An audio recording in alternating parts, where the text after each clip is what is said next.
Hey, what's going on, everybody? This is Coach Matt coming to you from EliteThrowsCoaching.com, Primal Athlete Training Center here in Cranston, Rhode Island. As you've seen in previous videos, we have moved the gym around quite a bit. Still trying to find that good spot to stand in where I can, demonstrate and show you everything without being, far off in the distance like a little peanut on your cell phone or on your laptop screen. But I wanted to kind of take this opportunity to back things up a little bit. On the Technique Tuesday videos that we've been doing, I've been showing you sort of a step-by-step progression from the power position of the discus, and we finished the shot a few weeks ago. Power position all the way back until, the very start of the throw in the back of the circle. Now, the number one question that I have been getting from viewers and from people who have been, just wondering and a little bit confused has to deal with blocking. A lot of athletes, sort of like we did a video a long time ago talking about staying behind the ball. A lot of people were like, what does that even mean when my coach says stay behind the ball? The other one people talk about is blowing through your block. They say things like, oh, he has no block. She blew right through the block. Oh, there's no block. Let's get a big block. And a lot of times the athletes are sitting there saying, what does that actually mean? What is a block? What are they looking for? Well, when I do track and field camps, especially I can think back to last year to the complete track and field camp that's held every July at Harvard University. The complete track and field camp, I was working with glide shot putters, and we spent a large portion of that first day talking about release mechanics, talking about power position, and especially talking about the block. So what I wanted to do in this video, as sort of a favor to all those people who have been asking questions, but also for those people who are thinking about attending the complete track and field clinic this July, where I'm going to be kind of heading up the throws portion of things and working with the shot putters for those 2 days for that weekend, is kind of take you through a little bit about how I explain the block and kind of end the confusion with a lot of athletes that come to this camp that I've never worked with before. So when we talk about the block, let's explain it first. If you think of, maybe you're not old enough, but if you think of the old car commercials from back in the day, and you think about the crash test dummies, whenever you look at a video of cars being tested for, airbags or whatever else, there are two crash test dummies, one in the front passenger seat and one in the driver's seat. And basically they take a brand new car, they slam that brand new car into a wall. Now upon impact, the car comes to a grinding halt. And what happens? Well, inertia takes over. At least I hope that's the right terminology. It's been a long time since high school physics. But inertia takes over, and everything that's in that car that's not buckled up or that's not strapped down continues to go at the same speed, at the same amount of force as the car was moving. So if the car is doing 50 miles an hour and slams into a wall, those two crash test dummies continue traveling at 50 miles an hour. That Kleenex box on the back window of the car becomes just a deadly projectile and goes slamming into the front windshield, a lot of times cracking the front windshield. Kleenex box can become deadly. Kleenex box can really mess you up in a car accident. Now we see that a lot with cell phones. Car accident, cell phone goes flying, everything in the car goes flying. Well, now think about the block. With the block, what we are attempting to do is we have two sides of our body.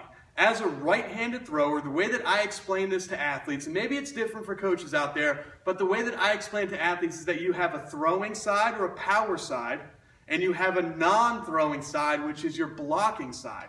So as a right-handed thrower, my right hand is my throwing side.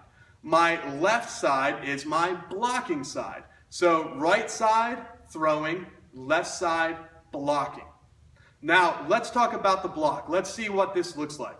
The block, whether it's shot or discus, the block, I think, is best explained the way that some of the old-timers explained it, saying that they used to call it posting. They'd say post up on your left side, post up on your left leg. Now, what does that mean? Well, let me show you kind of from this side, and then I'll turn around and show you again. Say it's shot put. We're in a power position. So we're lined up We've got all of our weight back behind our power leg. We've got a slight bend in our blocking leg. We're really back. You can see I can pick up my foot. All my weight is back. What we're going to do is we're going to work from the ground up. We're going to take our feet, our upper and our lower body, start turning it down the middle. Then at the end, we're going to explode up. We're going to pull in our blocking arm. We're going to stand up really tall on our blocking leg. And by stopping and blocking our left side, the shot put, the crash test dummy, continues to travel out the front of the circle. Essentially what we're doing is we are producing force. We're putting force on the ball before using our arm, if that makes sense. So our lower body is generating that power. Our left side stops abruptly, and the right side continues going, making it easier to throw or to put the shot or to throw the discus. When you look at guys like Brian Oldfield, who's very active on Facebook, which is awesome, Brian always talks about the shot put being more of a pull than a push.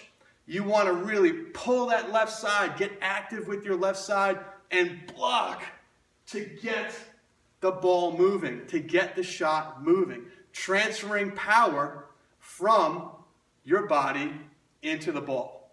Let me show you from the other side, because this is going to make a lot more sense. You're going to look at my back and my butt, so excuse me. Power position. Same as before, now you're just standing on the other side of the circle. You can see here that we're back over that power leg, shot up against the neck, elbow nice and tall. All of my weight is back on my right leg. And what are we going to do? We're going to start by exploding with the lower body. We're going to explode up with the legs. Pull the left side in. Continue pushing with the right. So by pulling that left side in, pulling ourselves up, stopping and posting up. You can see it's like a fence post. Right down the arm, right down the leg, fence post. We're pushing the ball. So we are violently stopping that left side to continue to push. Now, how do we teach this? Well, my favorite way is just empty-handed like you have a discus. What I'll do is have the athlete start with their blocking leg forward, their power leg behind, just pretty much right on a straight line. The lines of a parking lot or of your track are perfect for this. We're going to put the left arm out, and we're going to put the right hand or throwing hand out like we're holding a discus. And all we're going to do is pull the left arm in. Now, if it's a discus, it's not coming straight down. I like to see it out a little bit more, where you're just stopping. And what happens? Pull that left side in, and I'm not moving my right side.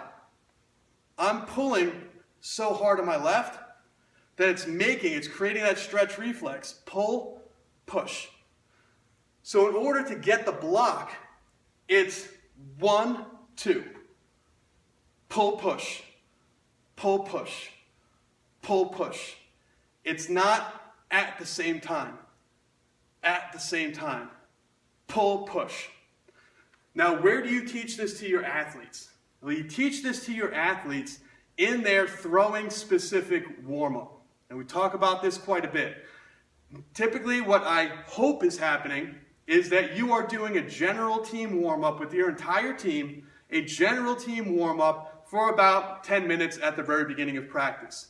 General stretching, maybe a light jog. You know, you've got your sprinters, your jumpers, you've got your throwers, your mid-distance, your hurdlers, pole vaulters, everybody's in there.